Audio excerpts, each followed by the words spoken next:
Летописцы пишут, что великая княгиня Софья, женщина хитрая и честолюбивая, не переставала возбуждать своего супруга, ежедневно говоря: «Долго ли мне быть рабынью ханскую?» Действовала она не только словом, но и делом. В Кремле находился особенный дом для татар, в котором жили послы, чиновники и купцы. Наблюдая за поступками московских князей, они обо всем извещали хана. Софья не хотела терпеть столь опасных лазутчиков.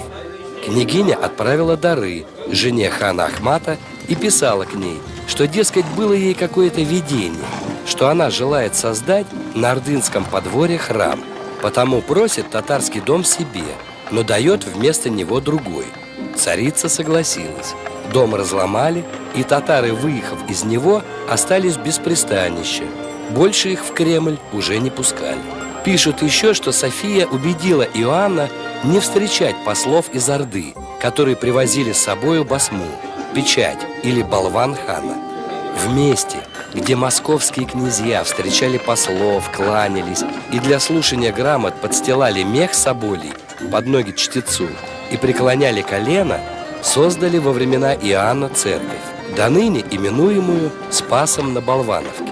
Тут ясно открылась мудрость Иоанновой политики, которая неусыпно искала дружбы ханов таврических, чтобы силою их обуздывать Ахмата и Литву. Мингли-Гирей снова воцарился в Тавриде. Иоанн немедленно направил к нему гонца с поздравлением, а вслед и боярина, князя Ивана Звенца. Он должен был сказать хану, что государь согласен действовать с Мингли-Гиреем против Ахмата, если он будет ему союзником против Казимира Литовского.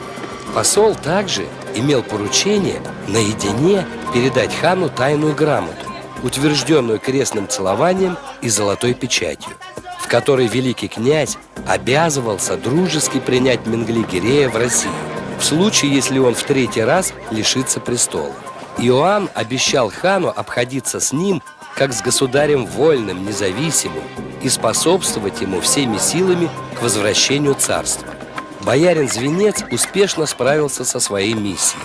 Заключили союз, условились вместе воевать и мириться, наблюдать все движения Ахмата и Литвы, тайно или явно мешать их замыслам, вредным для той или другой стороны. Наконец, обеим державам, Москве и Крыму, действовать как единый во всех случаях. Уверенный в собственных силах и в дружбе Мингли-Гирея, Иоанн, по словам некоторых летописцев, решился вывести Ахмата из заблуждения и торжественно объявить свободу России. Когда князю Иоанну привели ханских послов с требованием дани, он взял басму, или образ царя, изломал ее, бросил на землю, растоптал ногами, велел умертвить послов, кроме одного, и сказал ему: «Спеши объявить царю виденное тобою. Что сделалось с его басмою и с послами, то будет и с ним, если он не оставит меня в покое». Ахмат вскипел: «Так поступает раб наш, князь московский!» и начал собирать войско.